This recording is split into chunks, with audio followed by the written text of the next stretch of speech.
everybody, it's Neil and welcome back to my kitchen here. And today I have this is the electric bug zapper, and this is more than just a mosquito killer. This one here, if you've seen my reviews before, I've reviewed ones like this that are a mosquito zapper. So it's a small version of it that gives it, a certain amount of power to do that. And then I've done these ones here, which are very manual, where you have to whack it there. But what I have here is the granddaddy of them all. This is the 360-degree suspension anti-mosquitoes mosquito zapper trap, but it also should be able to get some of the wasps and other flying bugs as well. Oh, right here. Picture. We'll see wasps, mosquitoes, flies, and I don't know what a midge is, but we have a lot of wasps out here in Dallas right now. So hopefully this will get rid of some of these wasps that are flying around here. I do not like them at all.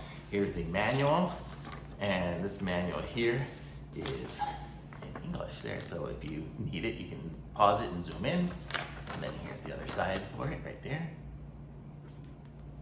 Okay, and let's take it out and check it out. So it comes with a little brush to clean off the fins. And this is, that's it, box empty. Some sort of card in there. I don't know. Okay.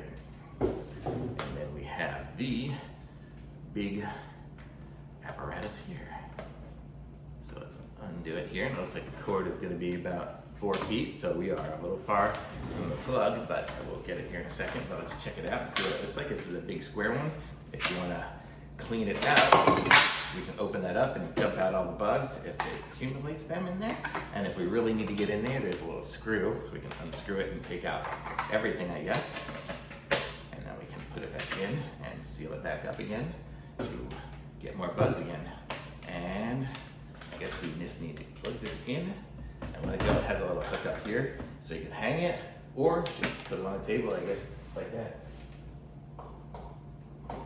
And there, it's plugged in. Move my table over here, so this is it now.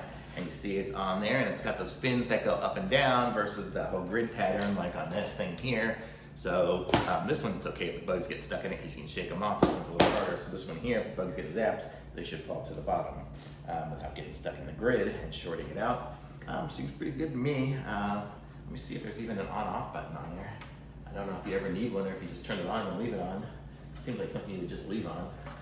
So probably I don't see an on-off button on it. Let's see if there is one here on the manual.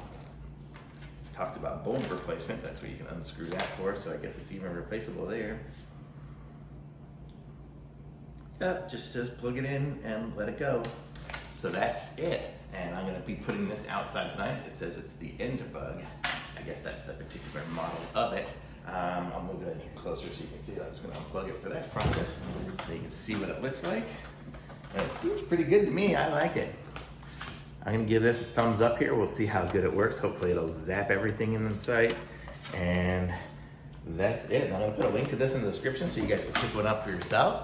Be sure to like this video and subscribe to my channel.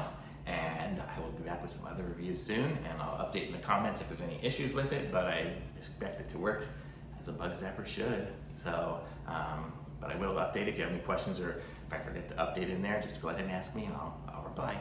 Okay, thanks everyone, bye.